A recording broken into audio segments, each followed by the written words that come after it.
The headaches that a Mercedes gives is terrible. Terrible. And then you gotta keep on doing this just to get it back? Like, no. Please, man. Give me my money back, bro. Instant regret after blowing money on a luxury car, only to end up drowning in massive debt. Watch the exact moment these show-offs pay the ultimate price.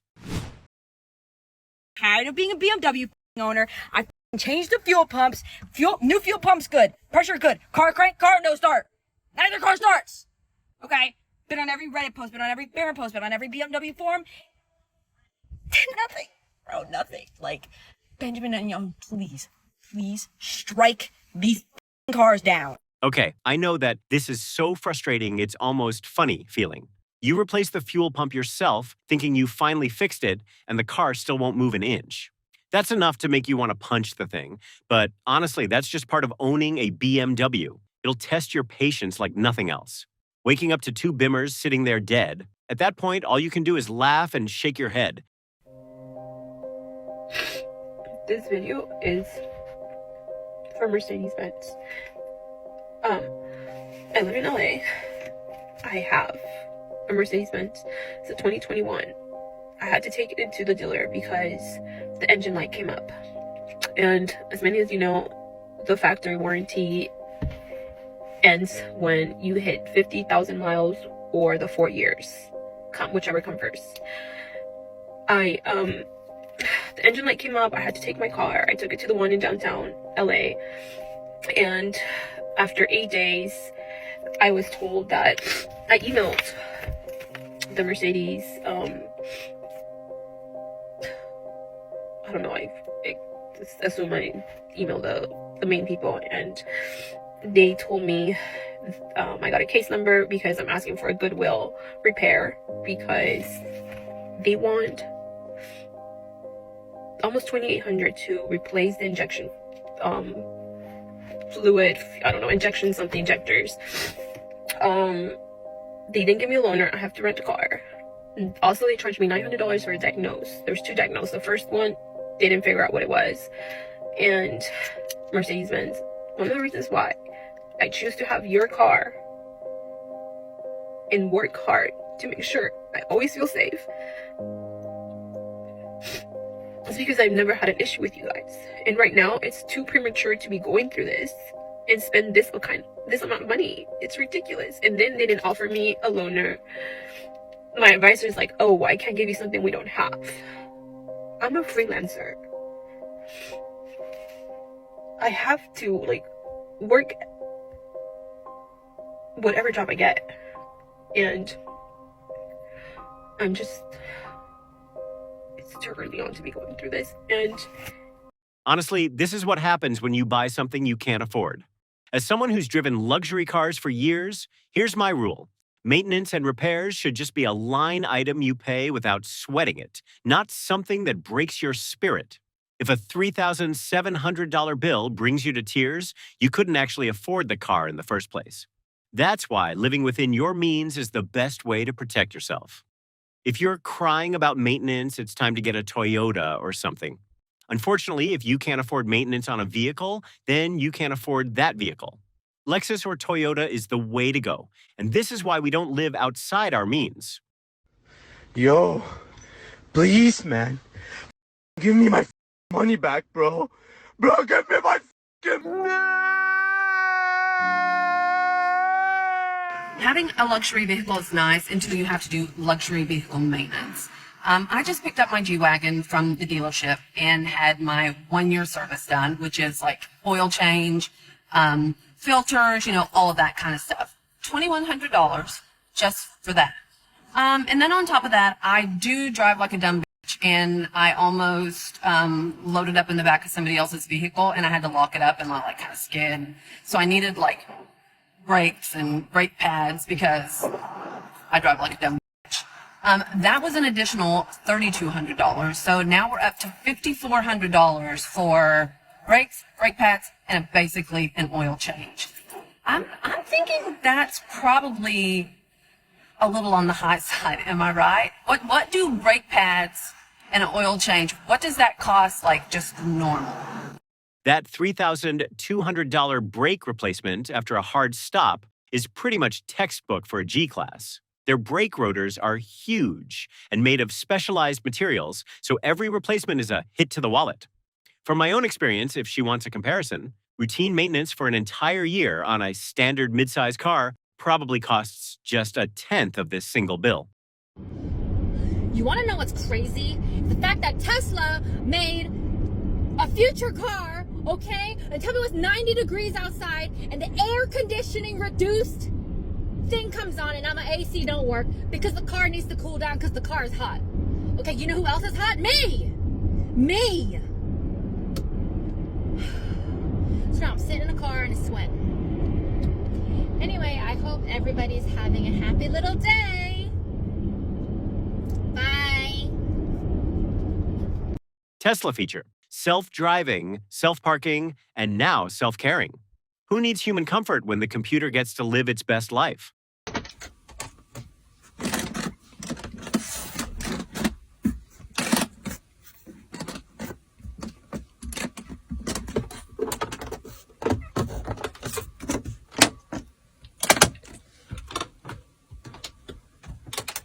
Criticizing Tesla for feeling loose isn't unfair, but comparing it to an Audi e-tron requires a more balanced perspective.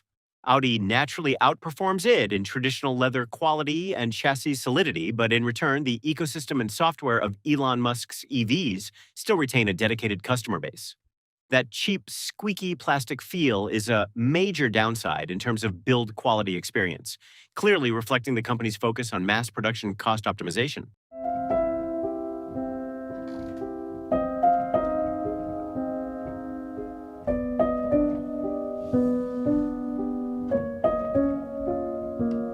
That's definitely a piece of very useful advice, though it's a shame it took her a full week to realize it, right when the car turned into a steaming hot pot.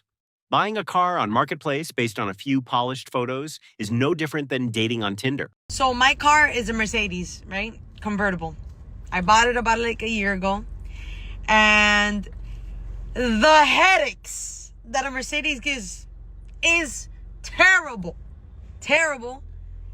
And the pricing of everything is out the roof. Thank God that my family owns a mechanic shop. So a lot of the times my brothers and my dad can fix it. But there's just things that Mercedes does that most of the time you got to go to them, because it's like the headache of their cars. So if you have this itch that you want to get a Mercedes, I want to get a Mercedes. Don't do it. Don't do it, please. It's not worth it. I'm in my grandpa's car, and let me tell you, este carrito, este little hoopty. This hoopty is way better than my Mercedes. There's no denying stories like this push people away from used luxury vehicles. However, not every Mercedes is a ticking time bomb. Long-term reliability largely hinges on the specific model, model year, and previous owner care. To the Mercedes owners here, what has your actual ownership experience been like? This is a sign that if you ever want to get a Range Rover, just don't get it. Just get a Benz, because this car gives me so many issues. Like, I'm literally pressing the key fob to open the door and only the back handle opened up. And it's not even opening up my car. Like, I'm so irritated. Like, this literally is the worst car. Now I have to tow it back to Land Rover. Like, this is such an inconvenience. Like, I'm irritated, y'all. Like, forget the embarrassment of having to call a tow truck. The real issue is safety. If the electronic door system fails or the 12-volt battery loses power, how are you supposed to get out? Or how are first responders supposed to get in after a crash? There's a reason safety regulators around the world are taking a hard look at these hidden door handle designs. They may look sleek, but they can create serious risks. POV, you just bought your dream car from Carvana and it almost cost you an extra $16,000. I was so excited to finally have this car and everything looked perfect. And literally the same night I got the car, boom, check engine light turns on. And it wasn't just some small issue either. It actually got bounced around from like 3 different shops in Carvana's network of shops. Turns out it had a really bad timing issue, and the cost to fix everything, $16,000. Seriously? This is like absolutely insane at this point. Now, Carvana did actually cover themselves, and they let me go on their website and pick out another car, which they promptly sent to me about 2 weeks later. After hearing all this information, would you still buy a car from Carvana? That's definitely a heart-stopping experience, but personally, I think Carvana handled it like absolute pros. Buying a used car only to get hit with a $16,000 cam issue is a total nightmare. But the huge silver lining is that they stepped up, ate the cost, and let him swap it for another car. Honestly, catching it right off the bat and getting a replacement like this is way better than buying from a friend or a private mechanic and ending up stuck with the bill yourself. Y'all, get a Cadillac, they said. It'll be fun, they said. No, baby, I'm walking. My car just blew up. Brand new, 2026. And I've had it for like 2 weeks, if that. Got it on Mother's Day, however long that's been. It starts smoking. I thought it was on fire and everything. Don't get the Cadillac, y'all. Not a I told you so or anything. I loved my BMW. He wanted to get a bigger SUV. Is this big enough for you? We're walking, baby. We getting those steps in. Y'all, I'm so sad. Cadillac really out here taking care of their customers' health, spending over $100,000 on a brand new ride just to get some mandated cardio in. Next time your man talks about upgrading to an SUV, just hit him with, I love my BMW and I'd much rather drive than walk. So when I got my Range Rover, I absolutely loved it. I'd heard for years, oh, don't get a Range Rover, it's too much maintenance. But I went ahead, I bought it, I'm in it all day, driving around. Okay, fast forward. My key battery died.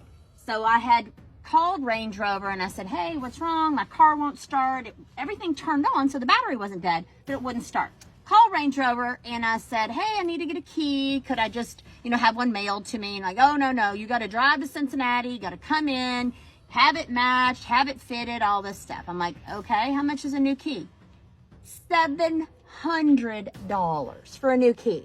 And I said, oh, wow, geez, $700? And he goes, what do you expect, lady? You paid $120,000. Well, that's not exactly what I wanted to hear. So that set me on a little path to go and find out a way to get this key working. I got on the internet, I researched, and I finally figured it out. Okay, I figured out that you can go into your glove box, remove the front panel of your glove box, and look for little spark plug number 17. Easy enough, right? Just remove the cover, get in. Oh no, Range Rover has this vehicle like ironclad. You cannot get in to save your life. So now, again, my car will not start, and I'm just like, oh, what do I do now? So again, I keep researching. Well, then you can put your keys on the outside and it can start. Okay, great. That doesn't work every time. So I take it to my local mechanic and I say, could you please try to figure out how to get to spark plug number 17? They do it. They do it for free. And thankfully, I don't have to buy an expensive key, nor do I have to drive to Cincinnati. So, little story about the Range Rover. This situation highlights a reality that many people overlook. Being able to afford a luxury car doesn't necessarily mean you're ready to own one. If a car owner lacks basic knowledge about their vehicle or doesn't have a trusted mechanic to turn to, they can easily become completely dependent on dealership services and end up paying massive repair bills that could have been avoided. Can I be brutally honest without being judged, which I'm sure is not going to happen here on TikTok, but I bought a brand new Lexus GX 550 luxury last year. This is it. I absolutely hate it. I've had it for almost a year now, and I hate it. Every day I get in it, I find something else I don't like. I hate this truck. And now I know people are going to say, oh my God, I would kill to have that. And I know. I probably should just be appreciative and love it. But what do? I don't like it. It's been almost a year. I have been trying to deal with it. I don't really want to go into another payment and be upside down, but I don't like this car. I don't like it. I have drove an Expedition for like 25 years. I hauled 3 kids around to, sports and school and all the things. So I drove an Expedition for 3 years. And while I loved my Expedition, don't get me wrong, because I drove it for 25 years, I loved that car. I wanted to treat myself, now that all my kids have cars, to something a little bit more luxurious for me. It's crazy how someone can spend months researching, wait over 6 months for a luxury SUV, and still regret it from day one. This is a reminder that a luxury badge doesn't always guarantee happiness. If you hate driving the car every day, that expensive payment starts feeling more like a punishment than a reward. These expensive vehicles are keeping people broke, robbing them of their money, and then still leaving them with nothing. Let me break it down and explain to you. I done seen so many videos over the last week of people who have $800-900 car notes. It do what it do. They're paying these high expensive car notes, and then unfortunately they fall in hard times and then they lose the car. So the car gets repoed, but you're still out of the money that you were already giving them. On top of the fact that, can we admit that car payments, having a car period that's financed, that's not just one bill. You're paying 2 bills in one. So not only do you have the expensive car note, the car payment, you've also got the insurance. It's people out here driving an $800 car payment vehicle with almost a $400 insurance to go with it. Altogether, people are driving vehicles that's costing them $1,000+ a month. On top of the fact that rent is already expensive. I don't care how you put it, rent or a mortgage, $2,000 plus a month on the vehicles and the living. Not including the utilities, the groceries that got to go in the refrigerator, like all these other miscellaneous things that are like necessities to live, but the car notes and the rent. So many people get trapped thinking car cost just means the monthly payment. Truth is, with high-end cars, that payment is just the tip of the iceberg. Insurance, maintenance, and depreciation are what actually drain your bank account. Look, if your car takes up more than 20 to 30% of your income, you're not driving that car, you're literally working for it. Okay, so let me push y'all on real quick. So back during the pandemic, whatever you want to call it, I bought not only one, but 2 motherfucking high-end luxury cars. I got a BMW and a Range Rover. And looking back, I could really slap the out of myself if I'm just being honest. Not because I couldn't afford it then or now, but because I'm no longer trying to keep up with chasing a look. You feel me? I really wasn't thinking long term when I bought these dumb investments. I'ma just be honest with you. It's really nothing cute about being stuck with 2 high-end ass car notes. I promise you that. Especially when it's a depreciating asset. But forget the situation. Here's the lesson. If you're gonna get a higher end car, lease it. Do not finance it for 6 to 7 years just to be stuck in a car note that you no longer really want. Then you can't sell it without taking a hit. Because this is the thing. When I bought my cars, y'all know everything was overpriced during my pandemic. So not only am I in a hole with 2 vehicles, you get what I'm saying? It's just like they're not even worth it for what I'm paying on them. They really don't hold their value. Like, they lost their value so quick. It's crazy. I mean, unless you got money and you just like, you don't care and you just want to, you know what I'm saying, blow your money on a vehicle, do you by any means. But for me, I feel like if I would have leased my cars, leasing would have gave me a way better out. You get what I'm saying? Because I would still be whatever I want to be in, and it would be brand new. I'm 30 now, so clearly my goals just look different for myself, if I'm just being honest with you all. I don't really care about people seeing me look wealthy. I want to be wealthy. Real assets, real money in the bank, real investments, all that good shit. If you're watching this and you're thinking about getting a luxury car, just pause for a moment. I'm not here to kind of like push you away from what you want to do. I'm here to just simply give you a better understanding of where you should put your money or how to utilize your money when purchasing a brand new high-end luxury car, so you don't feel like how I feel. Always remember, fix your credit first and make sure your money is always working for you. If you need help fixing your credit, I got you. That's my lane. I've been doing that. Give me the word credit and let's get your profile looking all the way together. Honestly, I made the mistake so y'all don't have to. Leasing a luxury car instead of financing one makes a lot of sense. But let's be real, most people in their 20s aren't thinking about depreciation or cash flow. They're chasing the feeling of saying, I own it. If you want to avoid costly financial mistakes before they happen, hit subscribe. The next story could save you thousands. All right, Dad, I know you crunched some data. Tell me the top 5 most expensive vehicles to maintain that we see in here. All right, so I went over all the data for the last 2 years just to see what the average repair order would be on the most expensive car lots. And we got the most expensive, and we also have the least expensive, which we're going to do in a future video. So the most expensive, though, starting with number 5, is Volkswagen. Volkswagen, every one of these vehicles, the average repair order, so meaning every time the vehicle comes in, the average repair order is over $1,000. So what I did was took 2 years worth of data, crunched it up, and that's what it comes out to be. Now, they're not all, some of them are going to be 200, but some of them are going to be 6,000. So, but the average is over 1,000. So that's quite expensive. That's a pretty high repair order. So number 5, Volkswagen. Number 4 is BMW. And what do these things have in common so far? They have oil leaks. That's those two's biggest issues are oil leaks on those 2 vehicles. But pretty common on European vehicles, oil leaks. Number 3, Dodge Ram, or I'm sorry, I always say Dodge Ram. Blow me up in the comments, that's fine. Ram trucks. These things have got motor problems, they leak oil, they have lifter issues. There's just a ton of issues with these vehicles. So they're expensive to fix.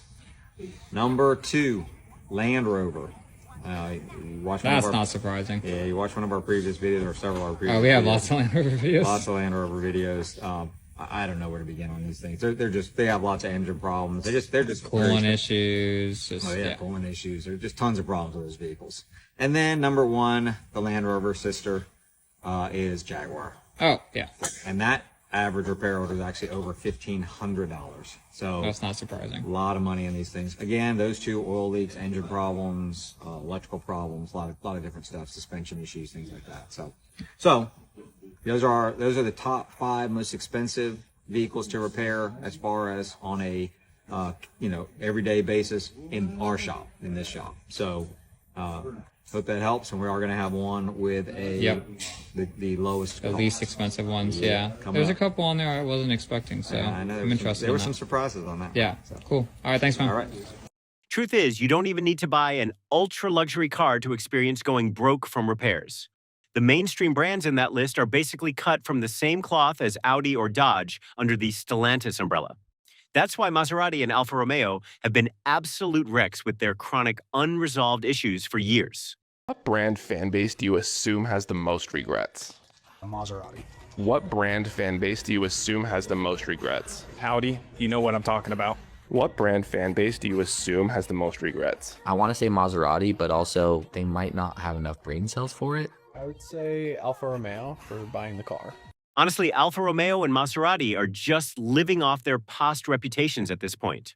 Dropping money on these cars is basically just paying for a brand name because deep down, the guts inside are just mass-produced parts shared across the entire Stellantis lineup. When I tell y'all, when I bought my Range Rover 2 years ago, it was the best day of my life. Tomorrow, I'm actually getting rid of it, and it's actually the best day of my life. Everybody and their mother told me not to get a Range Rover, and because it was my dream car, I still went ahead and bought the car. I want to tell you this. If somebody ever told you not to get a Range Rover, trust me, they're not hating on you. They actually f with you. I've learned the hard way, but when I tell you I'm actually super happy right now, and I can't wait till tomorrow, trust me. Y'all better start listening to people who actually had a Range Rover and who actually went through the whole nightmare. I'm telling you, sis, don't do it, because you're going to regret it, and we're going to talk about it in a couple years. She admitted that the day she bought her dream car 2 years ago was the best day of her life. But tomorrow, when she finally gets rid of that burden, will truly be her happiest day. Everyone had warned her not to buy a Range Rover, but her ego won out, leaving her with an exhausting, costly nightmare. The truth is, I've never met anyone who owned this car and didn't regret its absurd repair costs. I don't even know where to begin with this. On another note, I need front back brakes and rotors, right? My vehicle costs, hold up, so y'all don't really think I'm joking. $14,000. $14,000. Like, should I be laughing today? Should I be crying today? Like, I don't know really what I should be doing right now. I mean, I just got to take a deep breath. A cool $14,270 just for front and rear brakes and rotors on a G-Wagon is enough to turn any luxury car dream into a daylight nightmare. Seeing a brutal number like that slapped right in your face makes you realize why the owner can only laugh in sheer disbelief, wondering if this is actually vehicle maintenance or a VIP membership pass to an exclusive money-burning club. Get a Benz, don't get a Benz. Cause what is this? What is this? Why? Why?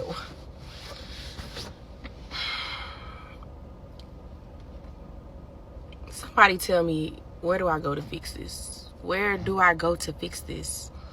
I looked into it. I want to say I looked into it a couple months ago because it was not like this. Like, this was not, it was not like this. Like, you can't even pull it back. Like, I don't understand. And then you gotta keep on doing this just to get it back. Like, no. How do I fix this? When I looked into it, it was like $7,000. Who? Having a Benz is just so much maintenance. Like, it's just a car. Like, it's a car like any other car. Just another classic example of breaking your back over maintenance costs for your dream luxury car.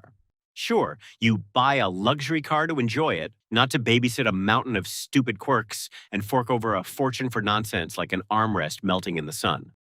If you have ever wanted to know how much it costs to maintain a G-Wagon, I will tell you because I just got back from a dealership. So today I got an oil change and they have an A service or a B service.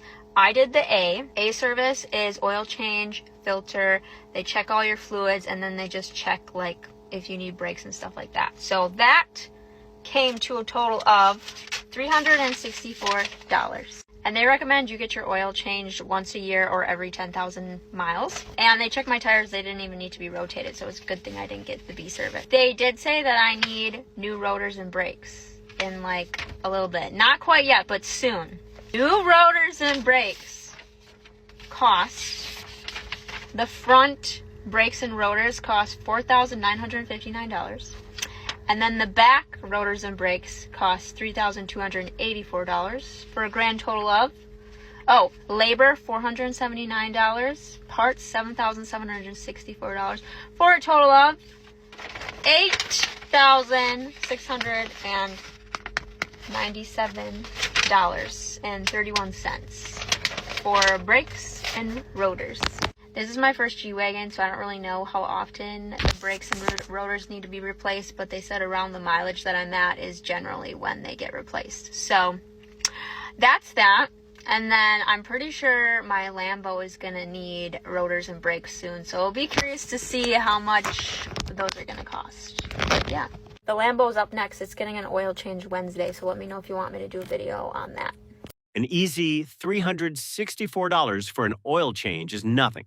Then you look at the front and back brakes totaling a cool $8,700.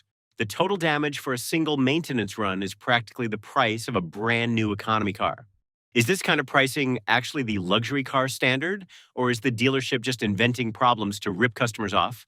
Anyone who thinks owning a luxury car is the scam of the century, smash that like and share button right now to warn anyone thinking about buying one. Let me show you the quality of Tesla car windows in Australia. Can you believe this? The window glass is even more fragile than a cake, and it doesn't even hurt your hand. Let's take a look at its thickness. The glass is just this thin. If you're considering buying a Tesla, make sure you watch this video to the end. Look at this hole. I really think driving a Tesla in Melbourne just isn't suitable. Why is that? First of all, I really like Teslas. After seeing this car, I just don't want to drive a gas car anymore. But I really have to complain about Tesla's windshield. It is definitely not designed for Melbourne. People who haven't been to Melbourne might have heard that it's a very livable city, but when the wind blows and the rain falls here, every time it rains, it could turn into an extreme storm. So here's the story. As you can see, today is another windy and rainy day, and the day it happened was very much like today. I watched with my own eyes as a branch from a tree, not even that far away, maybe just right here, got blown by the wind and snapped off just like that. It fell and smashed right through, making a hole. You're not seeing things, it really made a hole. I was standing right next to it at the time, and I was completely shocked. I was stunned. I never would have thought that this glass, you know? I always thought this glass was really tough, but I never expected that just a branch like that could do this. Maybe it also has something to do with the point of impact, but still, with just a gust of wind, the branch fell and actually made a hole. But, you know, I'm not really puzzled by it. Why? Because after it broke, when we looked at it, it was clear that this glass is actually very brittle. After it shattered, you could see that the whole piece of glass just broke apart. And then it just shattered. This is the Tesla car window glass. Can you believe it? The glass is actually this brittle. Even though it doesn't cut your hand, isn't this completely different from what you'd expect glass to be like? I drive a lot. At least 30 to 40,000 kilometers a year at the very least. The car itself, to be honest, feels great to drive. But I think when Tesla was designing it, they didn't take Australia's extreme weather into account at all. That's why, regarding this glass, I really want to suggest, although I doubt Elon Musk will ever hear my advice, but I think since all the Teslas in Australia are made in the Shanghai factory, and since I'm from Shanghai myself, I know what the weather in Shanghai is like. It's nothing like the weather in Australia. If this car is being shipped to Australia, I think the glass really needs special treatment. Glass that can handle the light rain during Shanghai's plum rain season is absolutely not going to hold up here. With the kind of storms we get in Australia, after going through this, I also realized something about Tesla. Its repair system, or rather its customer service, is actually really convenient. To fix this glass, since, you know, labor efficiency is pretty low here in Australia, I just made an appointment through the app, and they immediately gave me a quote, only $1,900. I even checked with the sales rep, and it turns out that getting it replaced at a small shop outside would actually be more expensive than at the official service center. So I guess that's a bit of good luck in an otherwise unlucky situation. And he also mentioned that Australia has FSD. Maybe he was just trying to comfort me, and asked if I wanted to try out the full self-driving feature while the car was being repaired. So in a bit, we'll also take a look at how this full self-driving works.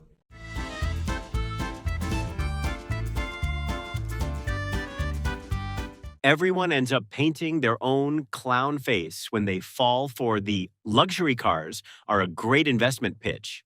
Being 60 grand in the hole is basically a badge of honor for falling for the flash, turning a dreamer into a reality-checked victim of some deeply embarrassing losses.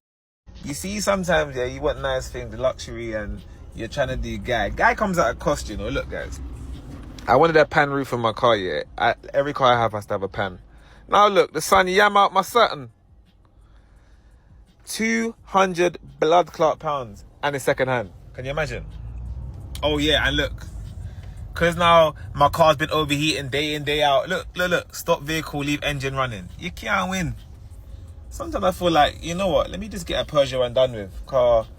The amount of money it takes to maintain a good car, yeah. If it's not your tires, it's your fuel. If it's not your fuel, it's the battery. If it's not the battery, one of your sensors goes. My Apple CarPlay stopped working the other day. 5 bills, Mercedes. Diagnostics is already free something, and then you got to pay for it to get done.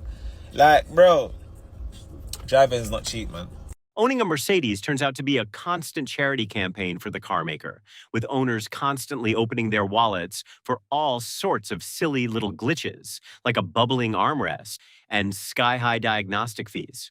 Maintaining a luxury car like this makes you feel like you'd rather switch to Porsche just to save your sanity.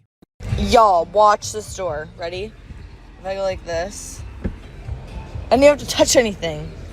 Like, what? And then if I go close, shut the front door. Convenience is nowhere to be found. Instead, even opening a simple car door now forces you to fumble around on touchscreen displays. It feels like automotive engineers are running completely out of creative steam, churning out overly complicated gimmicks that sacrifice true practicality just for show. Tell her you're getting out and you're leaving. I'm getting out. What did you just say? I said, Philip, you deaf little I'm Karen the Sonata. And I hope you trip getting out, you miserable prick. I hope you trip and get hit by a deer or something. Oh, fuck hilarious, Philip. You spiteful little shit. Bye, bitch. Turns out, dropping a small fortune on a smart car just buys you a virtual roommate who insists on getting the last word in before you can even slam the door. Never let ego blind your wallet, or the reality check will hit even harder than this. Who do you think is falling into the trap next? Drop your thoughts in the comments, hit subscribe, and see you in the next video.